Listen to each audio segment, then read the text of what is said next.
Elimika na Mahasin TV, pata kujua wema wa Uislamu.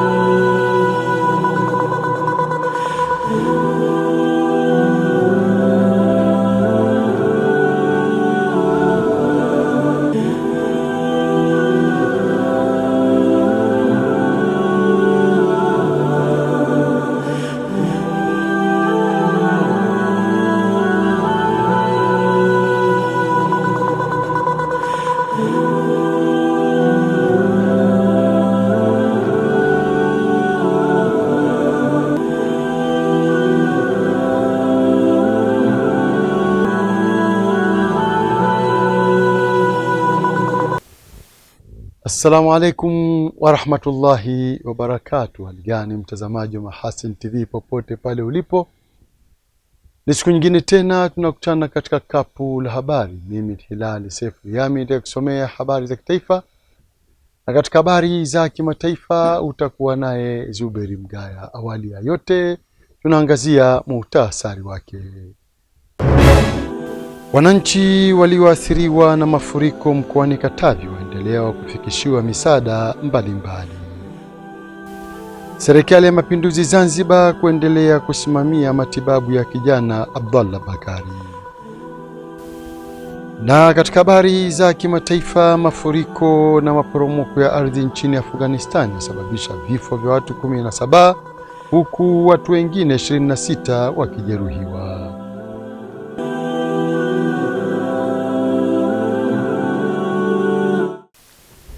Na mkapu la habari linaanzia mkoani Katavi. Serikali mkoani Katavi imeendelea kuwafikia na kutoa msaada kwa wananchi waliopatwa na athari ya mafuriko katika maeneo mbalimbali, huku wananchi wanaoishi kwenye maeneo hatarishi wakihimizwa kuondoka wakati huu kwa mvua zinazoendelea kunyesha. Nuhu Stima na taarifa zaidi. Moja kati ya wananchi walioathirika na mafuriko mkoani Katavi ni wakazi wa maeneo ya Msufini na Mji Mwema katika kata ya Majengo manispaa ya Mpanda, ambao wamefikiwa na misaada mbalimbali kufuatia athari za mvua zilizosababisha kubomoka kwa nyumba na upotevu wa mali. Kwa maafa yaliyotupitia hapa, serikali walikuja wakatuona baadhi vitu vilivyoharibika na chakula ndani, serikali alitusaidia. Tunaomba waendelee kutusaidia kwa hali hizi tulizo nazo, kwa sababu zaidi wengine hata pa kwenda hatuna, hela ya kodi ndio hivyo, tuna familia inatusumbua sana. Wanafunzi pia bado wamekaa hapa nyumbani, tunasubiria msaada wa serikali kwa sisi walipotuahidi. Wakati maji yameingia ndani, tulijaribu kupiga simu upande wa jeshi la uokoaji. Kweli jeshi la uokoaji lilifika, nakumbuka yule hapa alifika, nilimwona, tukafika naye mpaka mazingira yale pale. Walikuja kutusaidia kulingana na jinsi hali tuliyopatwa ya hapa ilikuwa sio nzuri kivile. Akiongoza kamati ya ulinzi na usalama ya wilaya ya Mpanda kutoa pole na kukagua athari zilizojitokeza, mkuu wa wilaya hiyo Bi Jamila Yusuf amewataka kuendelea kuchukua tahadhari, ikiwemo kuhama katika maeneo ya mabondeni wakati huu wa mvua zinazoendelea kunyesha. Tuliwaletea wananchi mahitaji muhimu ambao walikuwa wameyakosa kwa muda, ikiwemo chakula. Takriban kaya 20 ziweza kufikiwa na kupelekewa kilo 10 ya unga, lakini na kilo 5 za maharagi kwa kila kaya ambazo ziliathirika kutokana na maafa haya mvua ambayo yametupata kwa siku za hivi karibuni. Tumie nafasi hii pia kutoa rai kwa wananchi, hususan wanaoishi katika maeneo ya mabonde, kuchukua tahadhari za kuondoka katika maeneo hayo katika kipindi hiki ambacho mvua bado zinaendelea kunyesha. Wilayani Tanganyika, mkuu wa wilaya ya Tanganyika hiyo Onesmo Buswelu ametoa wito kwa wananchi wanaoishi katika maeneo hatarishi, hasa yaliyomo kwenye mikondo ya maji, kuhama mara moja ili kujiepusha na madhara yanayoweza kusababishwa na mvua zinazoendelea kunyesha. Amesema hayo wakati akisimamia zoezi la ukarabati wa miundombinu ya barabara iliyoathiriwa na maji, hususan katika barabara ya Kagwira Karema, ambapo wananchi wamekwama kutokana na uharibifu uliosababishwa na mvua. Kwenye maeneo ambayo maji yanavamia kila siku, usisubiri maji ya kulazimishe kuhama. Hatuzuii kuja kulima mpunga, hatuzuii kuweka kambi, lakini tujizuie wenyewe kuona kwamba hapa ni hatarishi. Wanaume mlioko hapa na akina mama mlioko hapa, tutambue kila mmoja maeneo hatarishi ili kuepuka madhara ya kesho na kesho kutwa. Kwa hiyo ndugu zangu, wana Mnyagara, wana Ikaka, wana Tanganyika, chonde tulio kwenye maeneo ya mabonde, huu ndio muda sahihi wa kila mmoja kuamua kwamba hapa sio salama. Hata kuwepo mtu atakushikia kiboko, lakini mvua hii nyingi ni kiboko tosha. Wanafunzi walemavu zaidi ya 150 wanaosoma katika shule ya msingi Mbweni B, manispaa ya Musoma mkoani Mara wameondokana na adha ya kuketi chini wakati wa masomo yao baada ya wadau wa elimu kutoa madawati takribani 45 katika shule hiyo. Zuberi Mgaya ana taarifa kamili. Ni katika jitihada za kuunga mkono serikali katika sekta ya elimu ambapo benki ya NMB imetoa madawati 45 katika shule 3 zilizopo katika manispaa ya Musoma ili kupunguza adha ya ukosefu wa madawati mashuleni. Akizungumza katika hafla hiyo ya kukabidhi madawati hayo, mwakilishi wa benki ya NMB Bi Josephine Loss amesema ni utaratibu wa benki hiyo kurejesha kwa jamii katika kile kilichopatikana. Ni utaratibu wetu kurudisha kila ambacho tunakipata kidogo, kurudisha kwa jamii inayotuzunguka. Na benki ya NMB huwa inazingatia sana kujali taasisi za elimu kwa maana ya mashule zote na viunga vyake, kwa maana kuanzia chekechea mpaka vyuo vikuu. Tunaangazia kwenye vitendea kazi ambavyo vina changamoto, basi tunawasaidia pale ambapo benki inaweza. Na kwa hili tukio ambalo tunalifanya hii leo, tumetoa madawati 45 kwa shule za msingi 3. Tuna Rwamlimi, tuna Nyamatare, lakini pia tuna hii shule hapa ambapo tupo, shule ya Mwembeni. Tumetoa madawati 45 kwa kila shule. Awali akitoa taarifa kuhusu shule ya msingi Mwembeni B, mkuu wa shule hiyo Mwalimu Francis Magesa amesema msaada huo utasaidia kwa kiasi kikubwa kupunguza uhaba wa madawati katika shule hiyo, huku akiwaomba wadau na wahisani wengine kujitokeza ili kumaliza changamoto hiyo. Tunahudumia watoto wenye mahitaji maalum na watoto wa kawaida. Ninawashukuru sana NMB kwa hiki kilichofanyika hiki. Kimepunguza uhaba wa madawati katika shule yangu. Nina imani sasa watoto wangu wengi watakaa kwenye madawati. Na niwaombe wadau wengine wa elimu wanaowiwa, basi wakijisikia kutusaidia hicho kiasi kilichobaki cha madawati 50 na kitu watusaidie. Madawati yanachangia katika tendo la ujifunzaji. Watoto wanakuwa na utulivu, wanaonekana wanajifunza vizuri, wanaandika vizuri. Natoa hamasa kwa watoto kuweza kuhudhuria shule lakini na kujifunza. Kwa upande wao, baadhi ya wanafunzi wa shule hiyo wamewashukuru wadau wa elimu kwa kuwaletea msaada huo wa madawati, wakisema hali hiyo itaongezea utulivu na kuwapunguzia msongamano wanapokuwa katika masomo yao. Kabla ya kuletea madawati tulikuwa hatuwezi kusoma vizuri na tunaandika vibaya, na nashukuru sasa hivi madawati wameleta, tunaweza kusoma vizuri na kwa bidii. Wazazi na jamii na waomba nao waweze kuchangia, waweze kutuletea madawati shuleni, watoto tuweze kusoma kwa bidii, kuandika vizuri, tusiweze kubanana. Hali huko nyuma kwa kweli haikuwa mzuri sana kwa madawati. Wanafunzi walikuwa kiketi chini, wanafunzi walikuwa wengi madarasani, lakini tunashukuru NMB kwa kusaidia madawati kwa sababu yatapunguza msongamano wa wanafunzi darasani. Mkoani Mwanza, wazazi, walezi pamoja na walimu wa dini ya Kiislamu wamehusiwa kufanya juhudi za kuwasomesha watoto madrasa wakiwa katika umri mdogo ili kuwajengea msingi imara wa kutambulisha dini yao kwa njia nyepesi. Nuhu Stima ana taarifa kamili. غير المغضوب عليهم ولا الضالين Amin. Hayo yamezungumzwa na mgeni rasmi Sheikh Omar Chamtungi katika maonesho ya awamu ya 3 ya Madrasatu Safinatul Islamia iliyopo kata Nyamhongolo wilaya Ilemela mkoani Mwanza, ambapo ameeleza umuhimu wa kuwapa watoto elimu ya dini kabla ya kufikia umri mkubwa. Hawa watoto hawa ndio wa kufinyanga finyanga hawa unawafinyanga unavyotaka. Hawa ni udongo wa mfinyanzi hawa. Ndio maana anasema al-ilmu fi sighar kan-naqshi fi al-hajar. Elimu ikiwa kwa watoto inakuwa kama vile mapambo katika mawe, lakini ukitaka kumsomesha mkubwa ni kama vile unaweka nakshi kwenye maji, hayawezi kuhimili. Na hili tulikuwa tunawaambia viongozi hapa, msife moyo, sisi tuangalie sana hawa watoto hawa watoto ndio watakuja kutengeneza na kusimamisha jamaa hapa msikitini, lakini na kuhuisha Uislamu wa maeneo haya kwa ujumla. Kwa hiyo walimu, tusikate tamaa kwa namna yote itakavyokuwa, tuwashike sana hawa watoto, tuhakikishe tunatumia maarifa yetu yote kuwapa ujuzi na elimu ya dini, tukiamini kwamba tukiwekeza nguvu kwa watoto hawa tutakuwa tumewekeza Uislamu wetu katika hatua nzuri ambao watakuja baadaye kusimamia na kuupigania. Katika hafla hiyo, wanafunzi wa Madrasatu Safina wameonesha miongoni mwa masomo waliojifunza kutoka kwa walimu wao. Hakika Mtume wa Allah, rehma na amani ziwe juu yake, amesema min husnil islamil mar'i, miongoni mwa uzuri wa Uislamu wa mtu, tarkuhu ma la yaanihi, ni kuacha yale yasiyomuhusu. Al-kabair, madhambi makubwa. Al-ishraku billah, ni kumshirikisha Allah. Wa uququl walidain, na kuasi wazazi wawili. Wa qatlun nafs, na kuua nafsi. Wal yaminul ghamuth, na kiapo cha uongo. Rawahu Bukhari wa Muslim.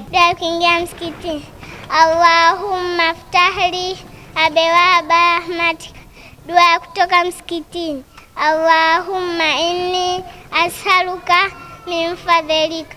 Kwa upande wake, mwalimu wa madrasa hiyo Ustadhi Abdallah Hanafi ameeleza changamoto ya uhudhuriaji mdogo wa wanafunzi, akiwaasa wazazi na walezi kushirikiana na walimu kwa pamoja kuitatua changamoto hiyo. Kwa upande wa changamoto kubwa ipo kwenye mahudhurio, nasema hivyo, kwenye mahudhurio, na hii inasababisha na wazazi, yani kutokuwa na hamasa kubwa zaidi katika masomo ya dini. Kila Muislamu ni jukumu lake kusukuma elimu ya dini isonge mbele. Si jukumu la maustadhi peke yake, si jukumu la wale viongozi ambao wameamua kutoa mali zao wao kwa ajili ya kuendeleza dini, isipokuwa ni jukumu la kila Muislamu. Usiposoma mtoto wako atapotea. Sasa hivi kuna vishawishi vingi, kuna mambo mengi ambayo yapo watu wameandaa kwa ajili ya kuwapoteza watoto au kizazi cha zama hizi. Kwanza wazazi wajitambue na wajue, na maana hii ndiyo elimu ambayo pekee inaweza kutusaidia popote pale utakapokuwa. Kutoka hapa Madrasatu Safinatul Islamia iliyopo mtaa Bujimile, kata Nyamhongolo, wilaya ya Ilemela, mkoani Mwanza, ni mimi Nuhu Stima wa Mahasin TV. Tukielekea kisiwani Unguja, kaimu waziri wa afya Zanzibar na ambaye ni waziri wa nchi ofisi ya Rais Dr. Saada Mkuya Salum amesema serikali itaendelea kusimamia matibabu ya kijana Abdallah Bakari aliyepata ajali ya kupooza mwili ili kuhakikisha anarudi katika hali yake ya kawaida. Zuberi Mgaya anatuarifu zaidi. Waziri Dr. Saada Mkuya amesema hayo wakati alipomtembelea kijana huyo nyumbani kwao Jang'ombe kwa lengo la kufuatilia maendeleo yake, akisema serikali itaendelea kuongeza nguvu katika matibabu ya kijana huyo. Siku chache zilizopita, kama umma ulivyojulishwa, kwamba alikuwa amepata hii changamoto ya kuparalyze mwili, na pengine inawezekana wengi walikuwa hawajui, labda kama serikali na yenyewe ina mkono wake mpaka hapa ambapo Abdallah amefikia. Kwa hiyo tumekuja kumkagua, na sisi kama serikali tunaahidi kwamba tutaendelea kushikana, yani tutaendelea kusimamia matibabu ya Abdallah, ili Abdallah kama kijana pamoja na vijana wengine kuendelea na shughuli zao za kulitetea maendeleo taifa hili. Akitoa maelezo ya kitaalamu kwa kijana huyo, mkurugenzi mkuu wa Wizara ya Afya Zanzibar Daktari Amul Suleiman Mohamed amesema matibabu yanatakiwa kuendelea kila wakati, mbali na kuwa yatachukua muda mrefu mpaka kurejea katika hali ya kawaida. Matibabu yake yanatakana yawe tunaita decompression. Maana yake wanajaribu kuzialign zile code. Lakini improvement inakuwa nzuri zaidi kama itakuwa imefanywa kwa wakati. Kwa hiyo ikichelewa kidogo tu inachelewa ile recovery yake, kwa sababu injury inakuwa tayari imekuwa complete ya ile code ambao ni kama waya sasa ambao unapeleka hisia kwenye sehemu zote za mwili.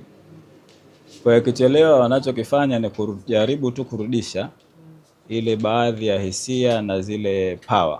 Kwa upande wake kijana Abdallah Bakari ameelezea hali yake ilipofikia kwa sasa akilinganisha na awali alipopata ajali hiyo. Nikafanyia operation Muhimbili. Nilipomaliza nikaanza kuwekwa kitako. Kurudi nyumbani nikaanza kutikisa mkono. Karudi Zanzibar hapa. Kurudi Zanzibar tukaanza sasa na walimu wa physio. Ndio mpaka sasa hivi angalau daktari kanambia wewe zoezi la mtu mmoja alikutoshi. Mpaka sasa hivi anaendelea vizuri, tofauti na tulivyoanza. Mwanzo alipopata mtihani alikuwa ni hamna kitu, lakini sasa hivi nashukuru alhamdulillah kidogo anaendelea vizuri, na naomba zaidi na zaidi ili asaidiwe zaidi ili tupate mafanikio zaidi. Tukisalia kisiwani Unguja, serikali ya mjini Magharibi imeendelea na zoezi maalum la kusafisha majaa, kuhakikisha maeneo yote yenye changamoto ya mrundikano wa taka yanasafishwa kama sehemu ya kuchukua tahadhari kuepukana na magonjwa ya mlipuko, hasa katika kipindi hiki cha mvua zinazoendelea kunyesha. Rajab Shaban Matuga anatuarifu zaidi. Akiongoza zoezi hilo katika soko la Kibanda Maiti, mkuu wa mkoa wa mjini Magharibi Mohamed Ali Abdallah amesema lengo kuu la hatua hiyo ni kulinda afya za wananchi kwa kuwakinga dhidi ya maradhi ya mlipuko ikiwemo homa za matumbo na kipindupindu, hasa katika kipindi hiki cha mvua. Tupo hapa leo katika kuhakikisha kwamba tunamaliza majaa yote ambayo yaliyokuwa yamejaa, maeneo yote yanayotupa taka ambayo yamejaa, na lengo la kufanya hivi ni kuweza kulinda na kuhakikisha kwamba jamii iliyokuweko katika eneo hili haipati matatizo na wala haipatwi na maradhi. Kwa hivyo, kutokana na siku hizi za majira ya mvua, hasa ya masika, tumeamua kwa makusudi kabisa kuanzisha operation safisha majaa ili kuhakikisha kwamba kuwaokoa jamii na maradhi ya mlipuko wa matumbo pamoja na kipindupindu. Zoezi hilo endelevu linafanyika katika maeneo mbalimbali ya wilaya zote za mkoa wa mjini Magharibi, wilaya Magharibi A na B pamoja na wilaya ya mjini Magharibi.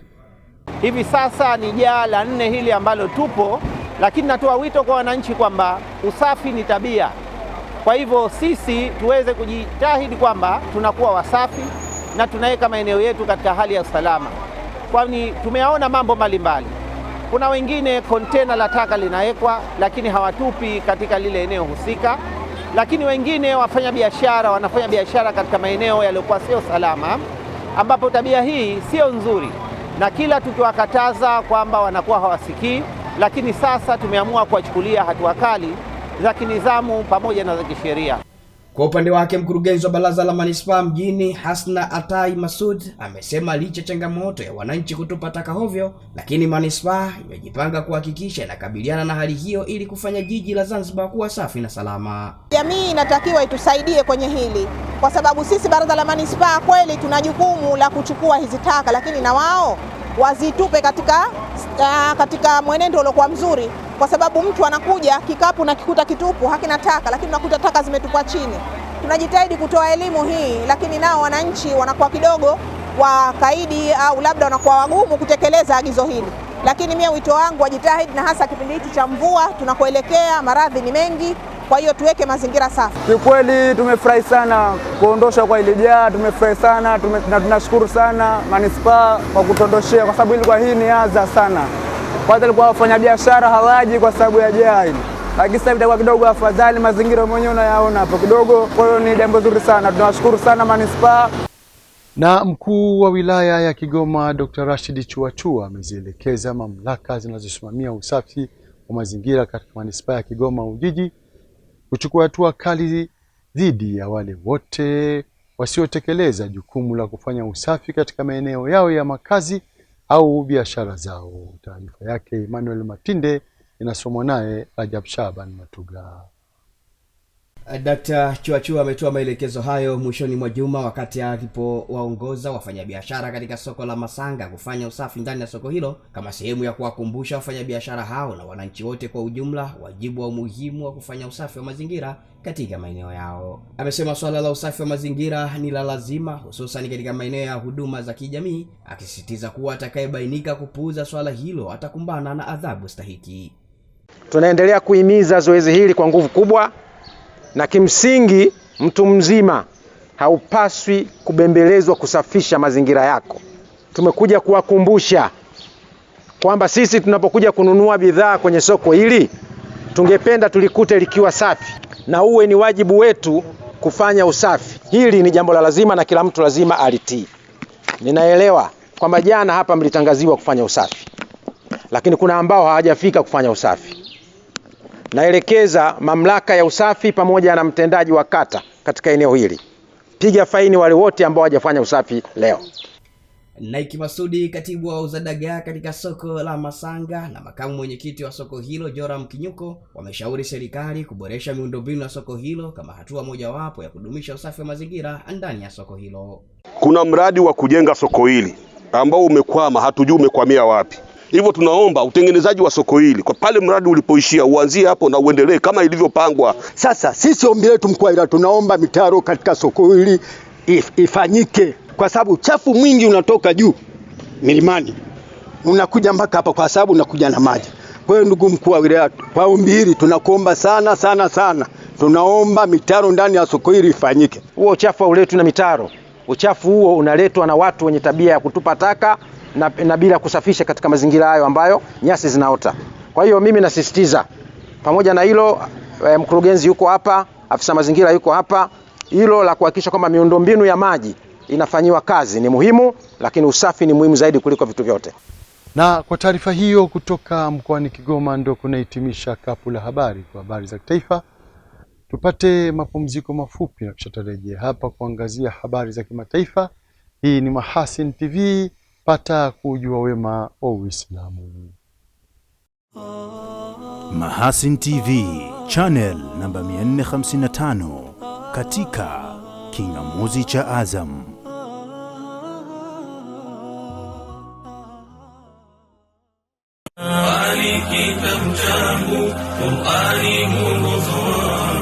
Bismillahirrahmanirrahim. Tuzo ya kimataifa ya Qur'ani tukufu inayosimamiwa na Jumuiya ya kuhifadhisha Qur'ani nchini Tanzania chini ya mwenyekiti wake Sheikh Othman Ali Kaporo inawaalika Watanzania wote, wake kwa waume, kuja kuhudhuria katika kilele cha mashindano ya dunia ya kusoma na kuhifadhi Qur'ani tukufu yatakayofanyika tarehe 5 mwezi wa 4 mwaka 2026 katika uwanja wa Benjamin William Mkapa kuanzia saa 12 kamili asubuhi. Mashindano haya yataambatana na ugawaji wa tuzo mbalimbali za kitaifa na kimataifa. Kumbuka, tuzo hizi zitapambwa tena kwa mara nyingine na imamu kutoka misikiti mitakatifu ya Maka na Madina, ambaye ataliombea dua taifa letu pamoja na kuwaombea viongozi wakuu wa taifa letu, na kila atakayehudhuria Mwenyezi Mungu amkidhie haja zake. Usikose kuja kujionea vijana wadogo kabisa walio chini ya umri wa miaka 12 wakishindana kwa umahiri mkubwa kabisa kutoka mabara ya Asia, Ulaya, Amerika, Afrika pamoja na Australia. Kumbuka, hakuna kiingilio, ni bure kabisa. Bila kusahau zawadi za wahudhuriaji zipo kede kede. Usikubali kuhadithiwa, njoo ushuhudie. Qur'ani ni amani.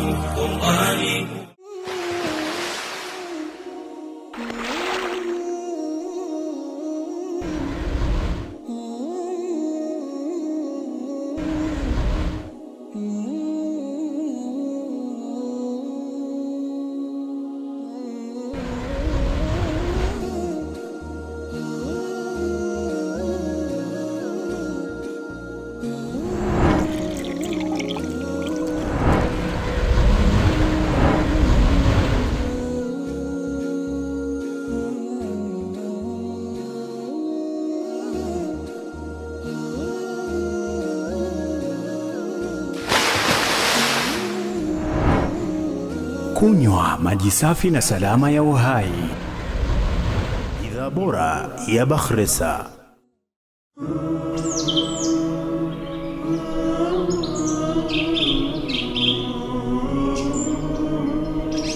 Mahasin TV, pata kujua wema wa Uislamu.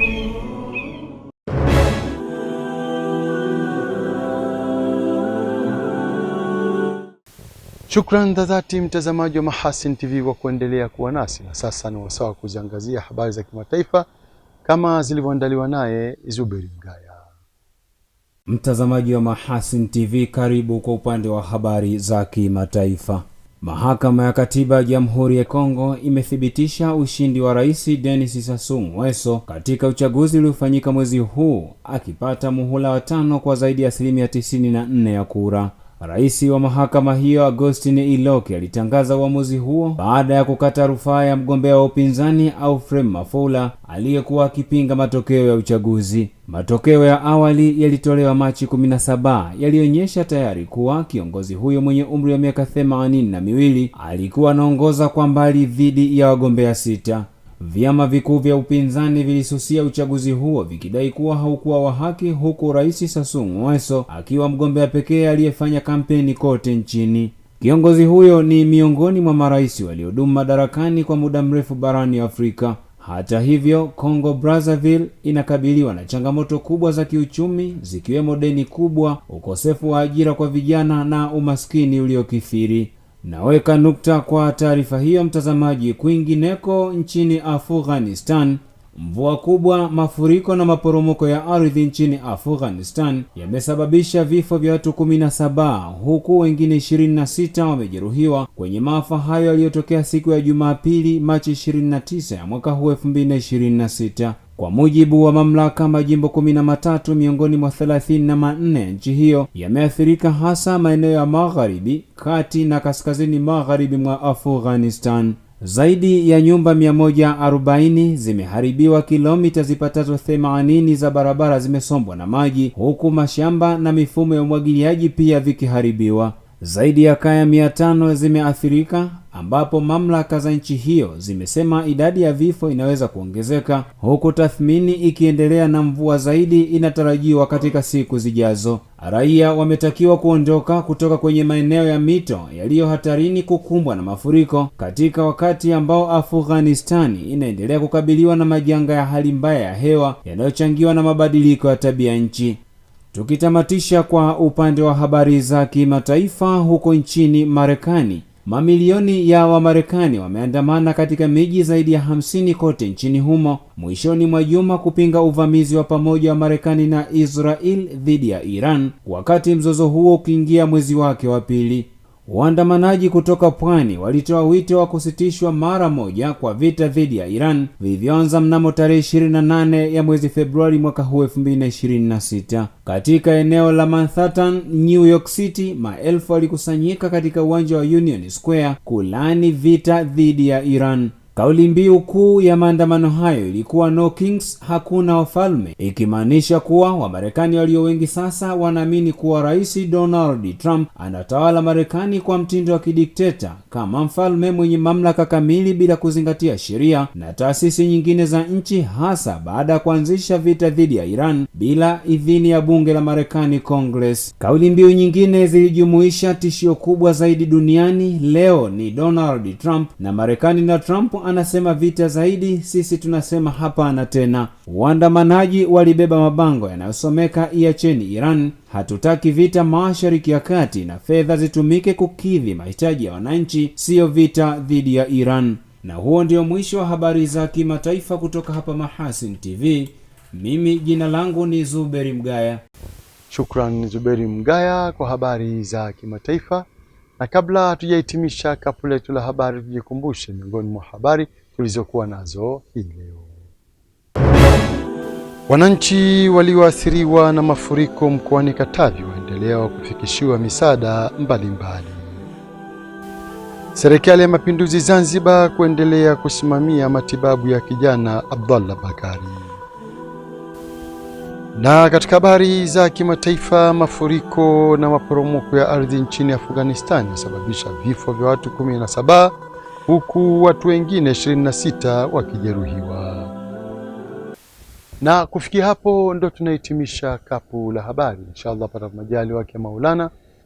Ungana nasi hapo kesho muda na wakati kama huu. Kwa niaba ya wenzangu wote walifanikisha kuletea kapu la habari, mimi Hilali Sefuriami leo kusomea habari za kitaifa, na katika habari za kimataifa ulikuwa naye Zuberi Mgaya. Nikutakie utazamaji mwema wa vipindi mbalimbali vinavyoendelea hapa Mahasin TV, pata kujua wema wa Uislamu. Wabillahi taufiki, wassalamu alaikum warahmatullahi wabarakatuh. Na hivi sasa tuangazie utabiri wa hali ya hewa wa saa 24 zijazo kutoka TMA. Ni siku nyingine tena mpenzi mtazamaji, nikukaribishe katika utabiri wa hali ya hewa wa saa 24 zijazo kuanzia saa 3 usiku. Tafadhali ungana nami Ramadhani Omari kutoka Mamlaka ya Hewa Tanzania. Na kwa kwanza tuangalie mfumo upepo, ambapo inaonyesha upepo unatarajiwa kuvuma kwa kasi ya kilomita 20 kwa saa katika maeneo ya pwani yetu ya kaskazini, Ziwa Victoria, Ziwa Tanganyika, Ziwa Rukwa pamoja na Ziwa Nyasa. Kwa maeneo ya pwani yetu ya kusini, upepo unatarajiwa kuvuma kwa kasi ya kilomita 10 kwa saa. Hali ya bahari pamoja na ziwa inatarajiwa kuwa na mawimbi madogo. Na mifumo anga inaendelea kuonyesha viashiria vya kuwa mvua katika maeneo machache hapa nchini, hususan yale ya magharibi mwa nchi yetu kuelekea kusini mwa nchi. Na kwa usiku wa leo, maeneo yanazunguka Ziwa Victoria pamoja na magharibi mwa nchi yetu yanatarajiwa kuwa na hali ya mawingu kiasi na ngurumo za radi katika maeneo machache. Kwa maeneo nyanda ya juu kusini magharibi, nyanda ya juu kaskazini mashariki, pwani yetu ya kaskazini, pwani ya kusini, mikoa ya Morogoro pamoja na Ruvuma, kunatarajiwa kuwa na hali ya mawingu kiasi, mvua nyepesi katika maeneo machache. Na maeneo ya kati mwa nchi yetu yanatarajiwa kuwa na hali ya mawingu kiasi na makavu kwa ujumla. Na kwa siku ya kesho, maeneo yanazunguka Ziwa Victoria na magharibi mwa nchi yetu yanatarajiwa kuwa na hali ya mawingu kiasi, mvua na ngurumo za radi katika maeneo machache na vipindi vya jua. Maeneo nyanda juu kusini magharibi, kusini mwa mkoa wa Morogoro pamoja na mkoa wa Ruvuma kunatarajiwa kuwa na hali ya mawingu kiasi, mvua katika maeneo machache na vipindi vya jua.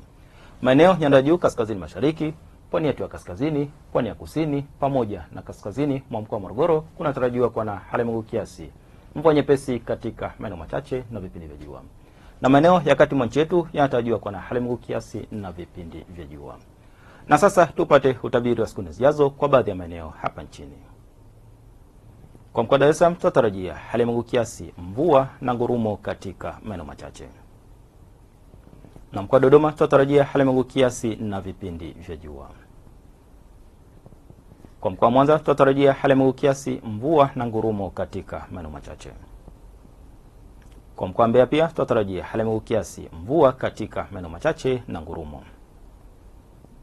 Na mkoa wa Kilimanjaro tunatarajia hali ya mawingu kiasi, mvua nyepesi katika maeneo machache na vipindi vya jua. Na mkoa wa Morogoro tunatarajia hali ya mawingu kiasi, mvua na ngurumo katika maeneo machache. Na mkoa wa Arusha tunatarajia hali ya mawingu kiasi, mvua nyepesi katika maeneo machache na vipindi vya jua. Na mpaka kufikia hapo, kutoka Mamlaka ya Hewa tuna ziada. Asante kwa kuwa nami na nikuage kwa heri.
Kunywa maji safi na salama ya uhai.